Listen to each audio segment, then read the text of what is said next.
I hope you're all having a wonderful day. Today I'm going to be talking about my favorite poetry collections.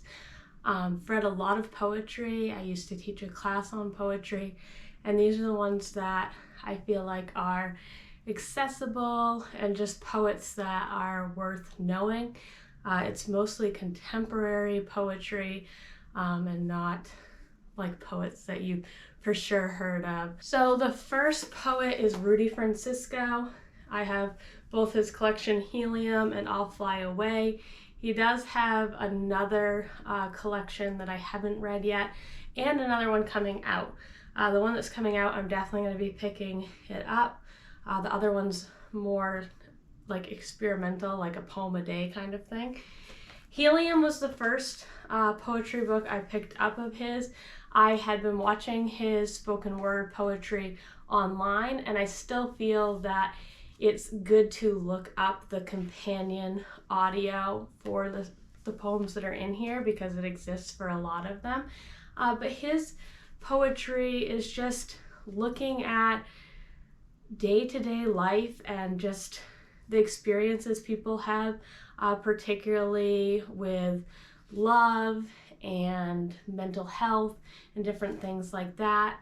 I really enjoy his poem, My Honest Poem, where he talks about the things that he doesn't know in life, the things that some people might be embarrassed about, and just kind of normalizes those things. I've had my students in the past create their own honest poems based on his format.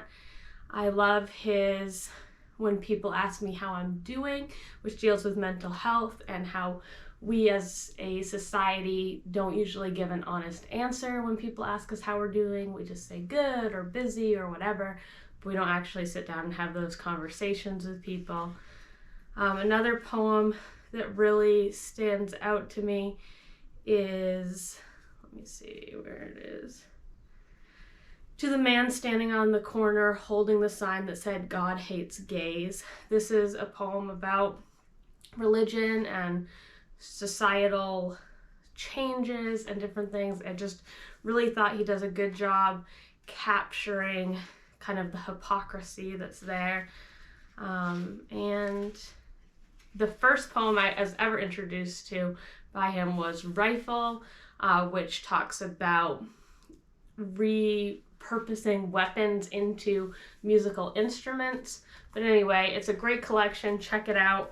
I enjoyed his second collection, I'll Fly Away. This one deals with language, and so at the beginning of each section, it will have a word and its definition, and the premise is that some of these words don't translate over well from one language to another, or that the meaning isn't really summed up by the definition, and so instead he goes through and offers a poem or two for these words and kind of trying to make them make sense.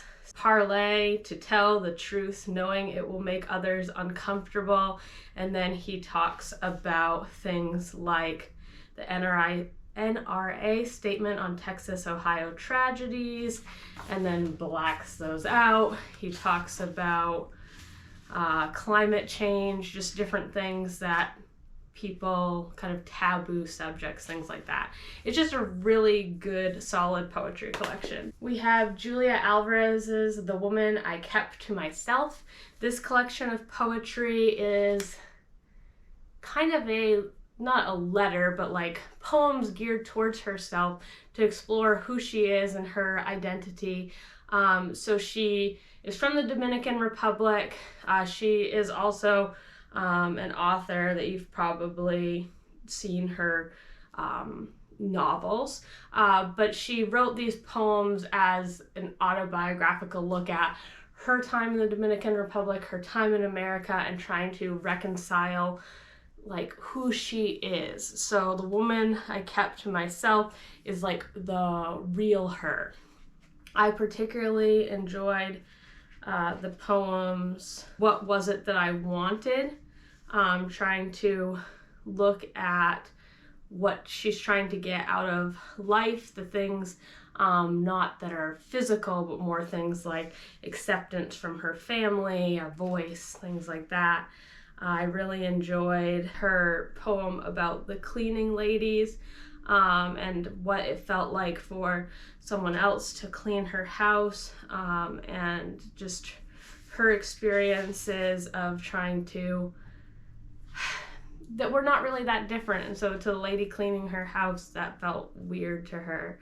But anyway, the poems in here are just really cool. She uses mainly English and talks a lot about Spanish to English translation, but she also uses some Spanish words in here as well.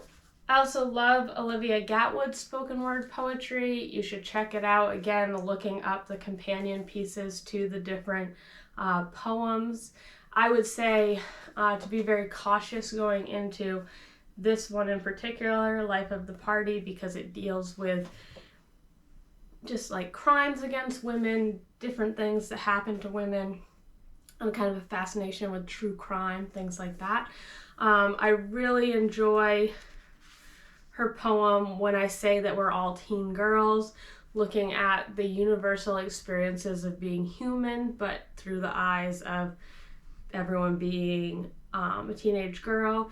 And I love her, The Lover as a Tapeworm, where she has this very thin style of writing to talk about relationships where they're just like emotionally taxing and eat away at you.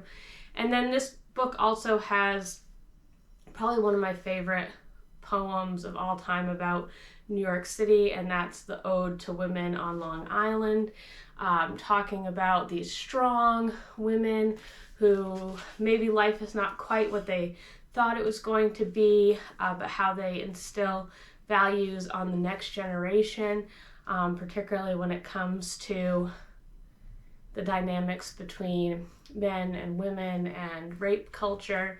And throughout this, she has quite a few different odes. Ode to My Bitch Face, Ode to Pink. Just a great collection of really strong female-focused poetry. I've also read her New American Best Friend. This one is not as strong, but it does have some more of her odes, and then her very popular poem, Manic Pixie Dream Girl Says, again critiquing this idea that a woman is there to change the men in her life and doesn't have any autonomy of her own or any kind of dreams or purpose of her own. So I really enjoyed that poem in particular, but this is the stronger of the two collections.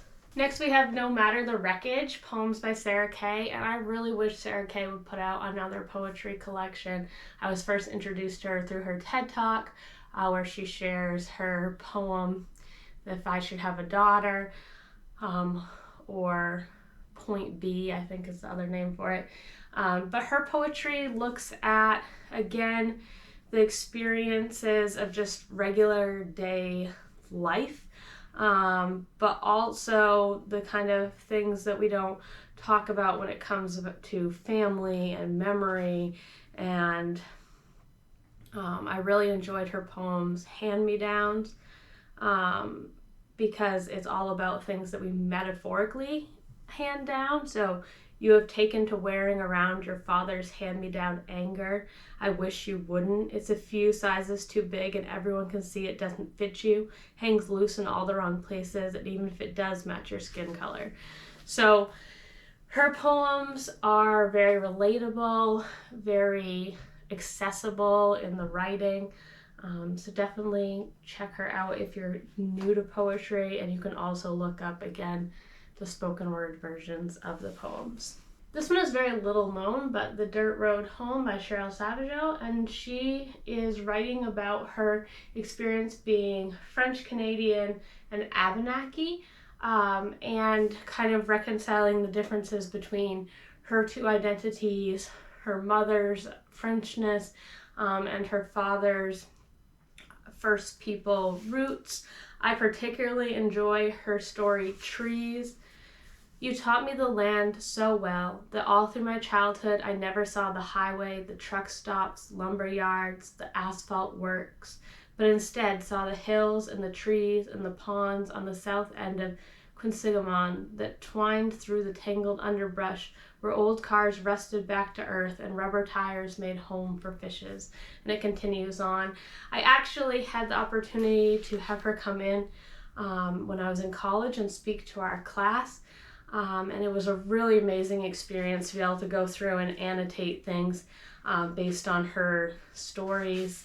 All Night She Dreams is another really beautiful poem.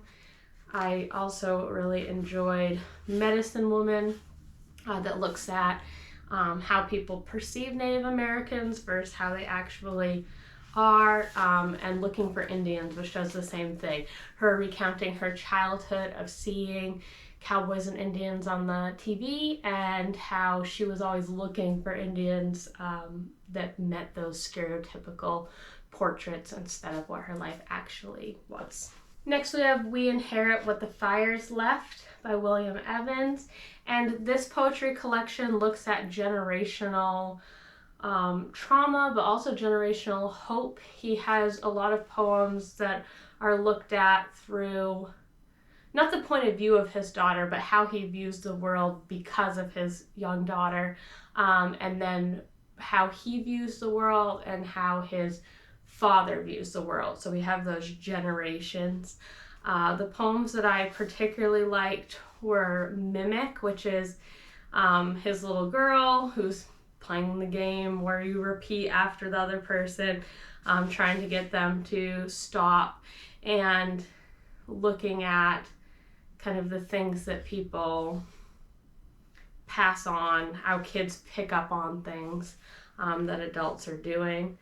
I also liked the poem Haunt, where his little girl again is watching too much TV, and he is trying to kind of keep her in a place where she doesn't know kind of the real horrors of life. Also the poem Waves. At the beach where the Atlantic kisses our feet, my daughter asks me what the ocean will bring to shore, like it has secrets to hold on to. I say under my breath, probably slaves. And I know this is me at my most cynical, a trait my child wouldn't need to be helped with. I bury my tongue behind my teeth like so many shells before me and remember what lessons I give without ever offering. On the ride home, after I have quieted the bark, an officer pulls us to the side of the road and asks me whose car I'm driving my family home in.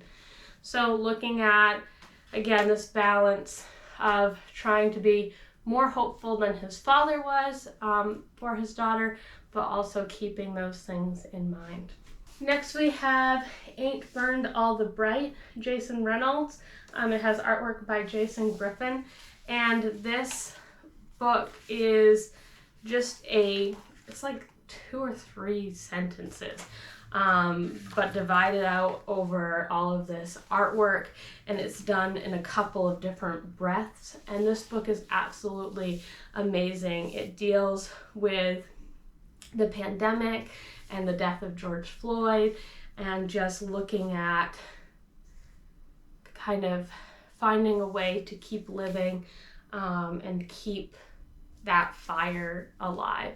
He writes a lot of books for children also, so check him out. He wrote A Long Way Down, and he writes a lot of things for children that either are in verse or just are very accessible, and you should check those out because A Long Way Down deals with kind of this cycle of violence in Black neighborhoods and how to stop that cycle. Next we have post-colonial love poems, as well as, I don't have it, but when my brother was an Aztec. Both of these books have some really strong poems in them, and I really like Natalie Diaz's writing. I particularly enjoyed her poem, The First Water is the Body, and That Which Cannot Be Stilled, looking at things like climate change. She also has Top 10 Reasons Why Indians Are Good at Basketball, so looking at stereotypes and things like that. Her other poetry collection deals more with her brother's drug addiction and kind of how that affects their family. This one deals more with love poems as she recounts her relationships with some of the women that she's been with, and kind of the female body in general. I really enjoy her poetry. I feel like there's some poems in here that I would need to reread to fully understand. I would say that she's one of the least accessible on this list as far as the writing style itself, but a lot of the poems were still really good. And like I said, under further study, I think that I would enjoy them even more.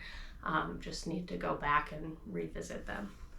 So those are my poetry recommendations. If you have any poets that you think that I would like based on these recommendations, please let me know. And also, if you end up checking out any of these poetry collections or check out their YouTube spoken word poems, let me know.